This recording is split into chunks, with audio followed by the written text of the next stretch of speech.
Assalamualaikum warahmatullahi wabarakatuh. Perkenalkan, nama saya Marina.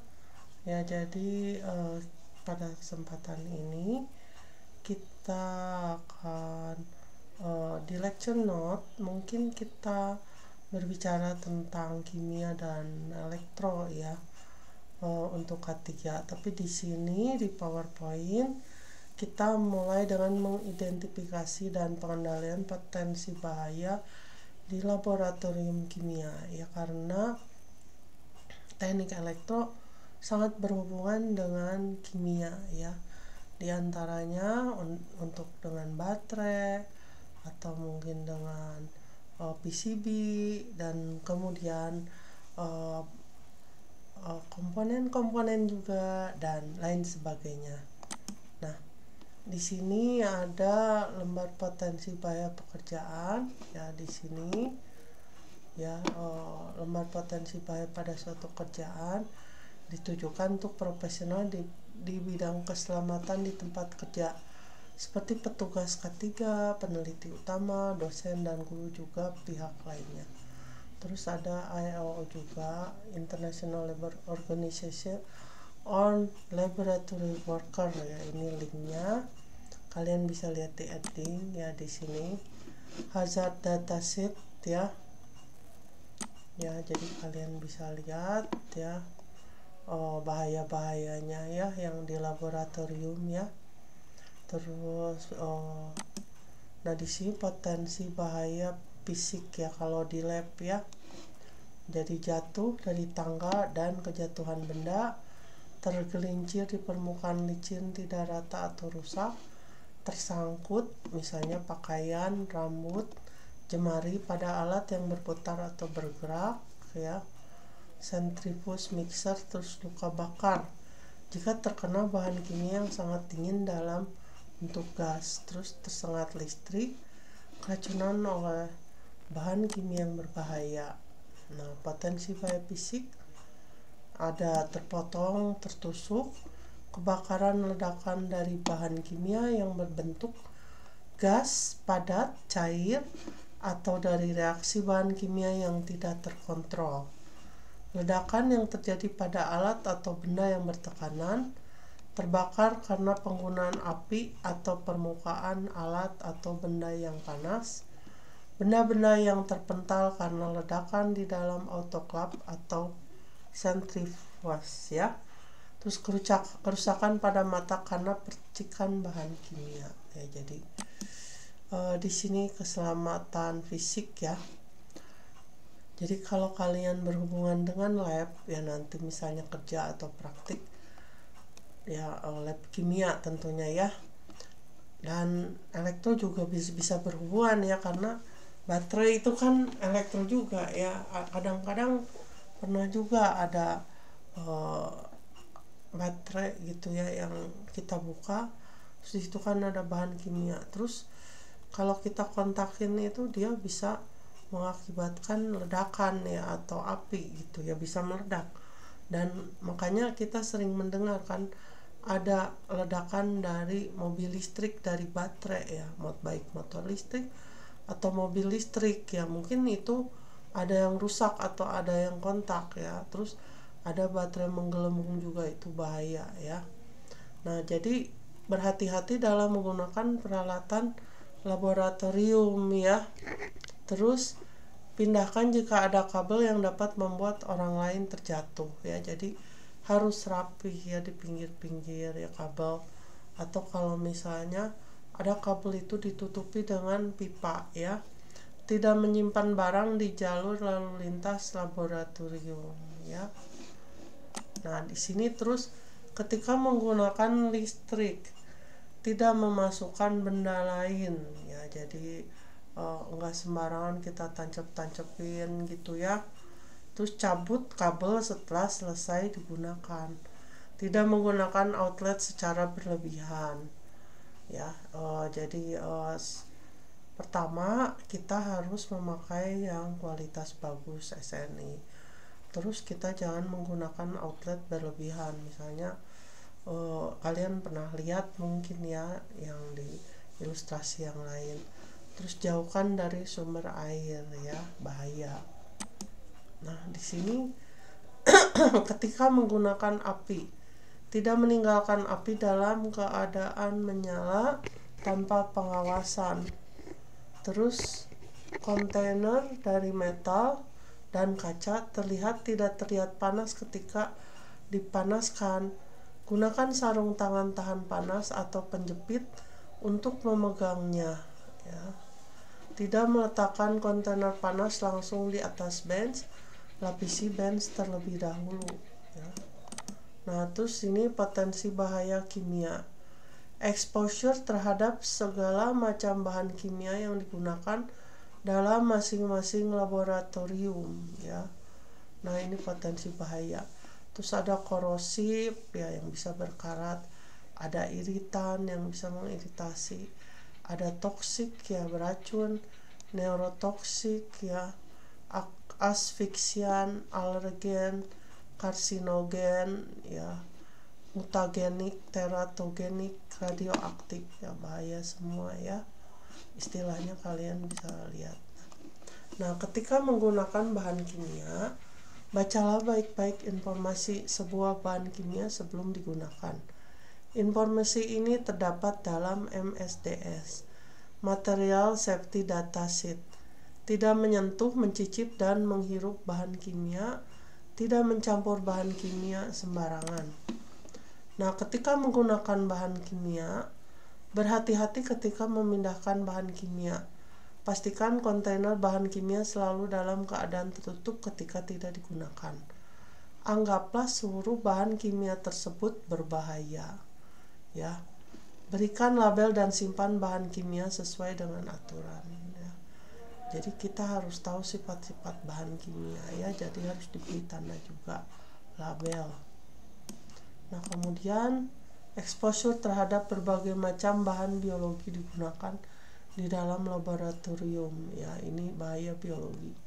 Misalnya ada virus ya, bakteri, fungi atau jamur, parasit. Terus melalui inhalasi, ingestif kulit dan kontak membran mukosa atau exposure dari gigitan atau sengatan hewan, coba dan kecelakaan karena jarum suntik ya. Nah, di sini ketika bekerja dengan bahan biologi, bekerja sesuai dengan standar operation procedure ya. Jadi ada cara-caranya ya, jadi jangan sembarangan. Gunakan APD yang sesuai ya, alat pengaman ya. Perlakukan semua darah dan cairan tubuh sebagai cairan yang berbahaya, karena kita nggak tahu dia mengandung apa ya, kecuali pakai mikroskop. Lakukan dekontaminasi dengan seksama dan dengan langkah yang benar. Membuang material yang sudah terkontaminasi sesuai dengan aturan. Nah, di sini ada lagi potensi bahaya ergonomi, efek muskuloskeletal dari pekerjaan yang berulang dengan posisi yang tetap ya. Jadi ergonomi itu adalah posisi tubuh ya. Jadi dia bisa berhubungan dengan tulang punggung, dan tulang punggung itu dia berhubungan dengan seluruh organ. Bisa dengan mata, bisa dengan otak, bisa dengan kaki, tangan, dan semua ya. Jadi itu berhubungan dengan saraf dan itu ya. Jadi makanya ini harus ditangani benar-benar ya. Jadi bagaimana cara kita berdiri, bagaimana cara duduk atau mengambil barang ya. Terus tegangan pada mata ketika bekerja terlalu lama dengan alat yang mengeluarkan cahaya, layar komputer, mikroskop, ruang gelap, dan lain-lain. Terus kumulatif trauma disorder, keluhan yang muncul karena gerakan berulang dalam waktu lama seperti pipetik, alat counting manual, dan seterusnya ya. Jadi harus ada istirahat ya atau sip. Nah, di sini ergonomi potensi bahayanya, efek psikologis yang timbul karena telah terbiasa terhadap suatu pekerjaan sehingga hilangnya kewaspadaan.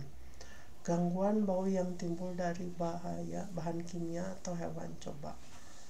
Gangguan yang timbul karena melakukan pekerjaan jadwalnya tidak rutin. Potensi bahaya yang ditimbulkan oleh gerakan hewan coba. Kemungkinan untuk menyalahgunakan obat atau bahan karena akses yang mudah. Terus udah itu pengendalian bahan kimia berbahaya. Nah, di sini adalah PP-nya ada ya, pengelolaan bahan kimia berbahaya dan beracun 74/2001. Terus ada Kepmen Tenaga Kerja RI ya, nomor Kep 187 Men 1999 pengendalian bahan kimia berbahaya. Terus COSHH Control of Substances Hazardous to Health. MSDS yaitu berkas data mengandung informasi mengenai sifat-sifat suatu bahan. Jadi kalau kalian berhubungan dengan bahan kimia harus tahu sifat-sifatnya ya, nanti ada berkasnya. Terus urgensi pengenalan umum, sifat-sifat bahan dan cara penanganan, penyimpanan, pemindahan, dan pengelolaan limbah buangan bahan kimia.